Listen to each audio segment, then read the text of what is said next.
موجودہ حکومت نے خود کو NRO2 دے کر کرپشن کیسز ختم کرنے کی تیاری کر لی۔ شبہ ہے کہ شریف خاندان کے 40 سے 45 ارب روپے کے کرپشن کیسز کا ریکارڈ غائب ہو جائے گا۔ چیئرمین تحریک انصاف عمران خان نے حکومت کے خلاف وائٹ پیپر جاری کر دیا۔ مدینہ واقعے میں نامزد کرنا شرمناک قرار۔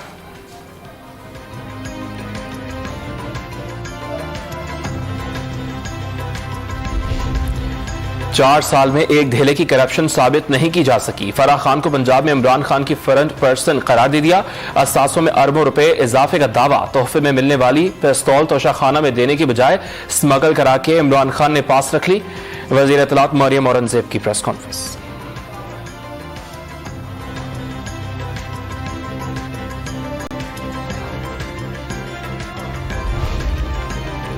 شیخ رشید نے اپنے اوپر قاتلانہ حملے کی منصوبہ بندی کا دعویٰ کر دیا۔ رانا ثناء اللہ کی جانب سے دھمکیاں ملنے کا الزام۔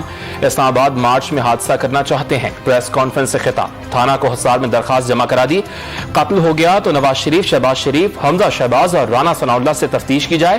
حسین نواز، معین نواز اور سلمان شہباز کو بھی نامزد کر دیا۔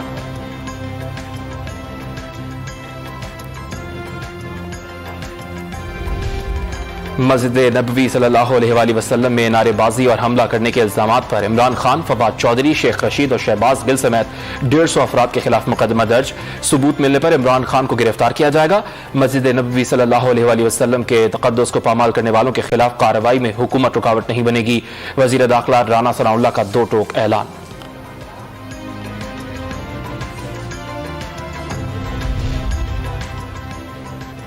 گورنر ہاؤس سیاسی جماعت کا دفتر نہیں بنے گا۔ گورنر پنجاب عمر سرفراز چیمہ نے حمزہ شہباز شریف کو جعلی وزیر اعلیٰ اور حلف برداری بھی جعلی قرار دے دی۔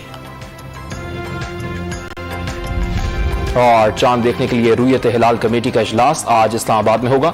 محکمہ موسمیات نے آج چاند نظر نہ آنے کا امکان ظاہر کیا ہے۔